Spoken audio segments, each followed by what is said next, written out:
നമ്മൾ സാധാരണ പല ആളുകളുടെ കൂടെയും വാഹനത്തിൽ യാത്ര ചെയ്യില്ല. നമ്മൾ ഡ്രൈവ് ചെയ്യുമ്പോൾ നമ്മൾ അവരുടെ കൂടെ നിന്ന് യാത്ര ചെയ്യും. അപ്പോൾ ചില ഡ്രൈവർമാരെ കൂടെ ഇരുന്നാൽ നമുക്ക് ധൈര്യമാണ്, ഒന്നും പേടിക്കല്ല, നമ്മൾ സുഖമായിട്ട് ഉറങ്ങും, ഒരു പ്രശ്നമല്ല, അയാളെ ശ്രദ്ധിച്ചു പോകുന്നു.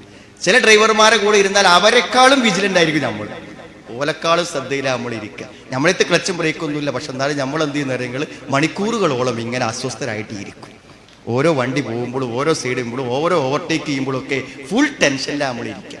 മനസ്സിലായി? ഒരു പക്ഷേ ഡ്രൈവിംഗ് സീറ്റിലാണ് നമ്മളെങ്കിൽ അത്ര ടെൻഷൻ നമുക്ക് ഉണ്ടാവില്ല, അതിനേക്കാളും വലിയ ടെൻഷനിലാണ് നമ്മൾ ഇരിക്കുക.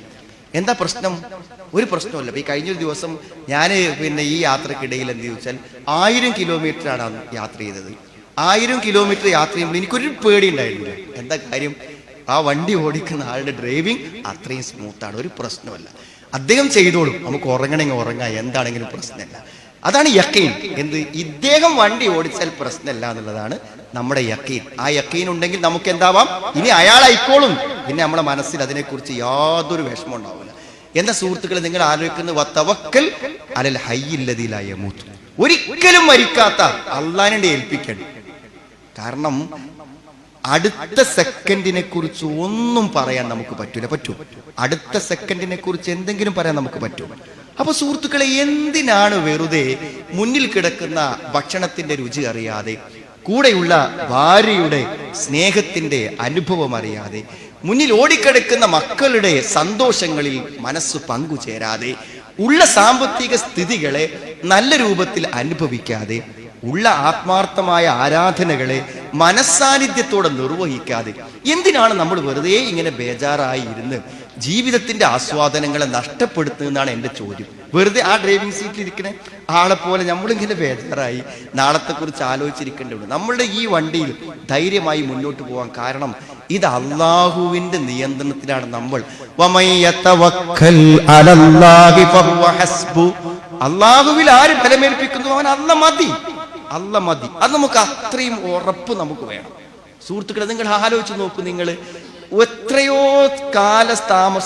സമയമെടുത്തുകൊണ്ട് ഉണ്ടാക്കിയ കത്തിജ്വലിക്കുന്ന തീ ഒരു മനുഷ്യന് വേണ്ടി മാത്രം കത്തിക്കപ്പെട്ട തീയാണത്. ആ തീയിന്റെ മുന്നിലേക്ക് കൊണ്ടുപോകുമ്പോഴും ആ തീയിലേക്ക് എത്തുമെന്നുറപ്പുണ്ടായിട്ടും ഒരു വാക്കിൽ ഇബ്രാഹിം നബി അലൈഹിസ്സലാം സമാധാനം കണ്ടു. ഏതാണ് ആ വാക്ക്? ഹസ്ബുനല്ലാഹു വനിഅമൽ വക്കീൽ. ഹസ്ബുനല്ലാഹു വനിഅമൽ വക്കീൽ. തീയിന് ചൂടുണ്ടെന്ന് അറിയാഞ്ഞിട്ടാണോ സുഹൃത്തുക്കളെ? അവർക്ക് എന്തെങ്കിലും മനസ്സരിഞ്ഞ് തന്നെ വെറുതെ വിടുമെന്ന് വിചാരിച്ചിട്ടാണോ? അല്ല.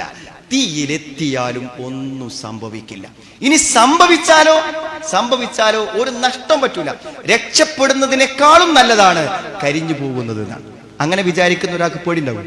രക്ഷപ്പെടുന്നതിനേക്കാളും ഒരു പക്ഷേ ഉത്തമം എനിക്ക് കരിഞ്ഞു പോകുന്നതായിരിക്കാം. ഒരു പേടി ഉണ്ടാവില്ല.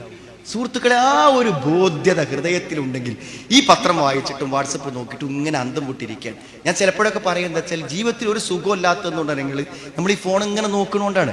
ഒരാഴ്ച നിങ്ങൾ വാട്സപ്പ് ഓഫാക്കിയിട്ടൊന്ന് വെറുതെ പരീക്ഷിച്ച് നോക്കി. നിങ്ങൾ വെറുതെ പരീക്ഷിച്ച് നോക്കി. ഞാൻ വാട്സപ്പ് ഒരു ആവശ്യം എനിക്ക് ഉണ്ടാവില്ല എന്ന് എല്ലാവരോടും പറഞ്ഞിട്ട് എന്ത് ചെയ്യാറ്, മെസ്സേജ് അയച്ചിട്ട് എല്ലാവർക്കും ഒരു മെസ്സേജ് ഒരാഴ്ച ഒന്ന് വിശ്രമിക്കാം.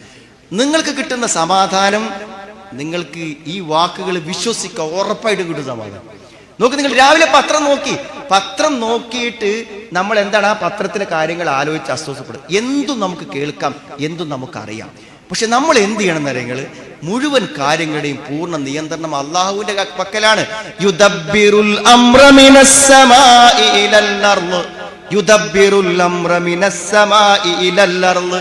ആകാശത്തിന്റെ ഉയരങ്ങളിലാണ് അള്ളാഹു എങ്കിലും ഭൂമിയിലെ മുഴുവൻ കൺട്രോളും അള്ളാഹുവിന്റെ കയ്യിലാണ്.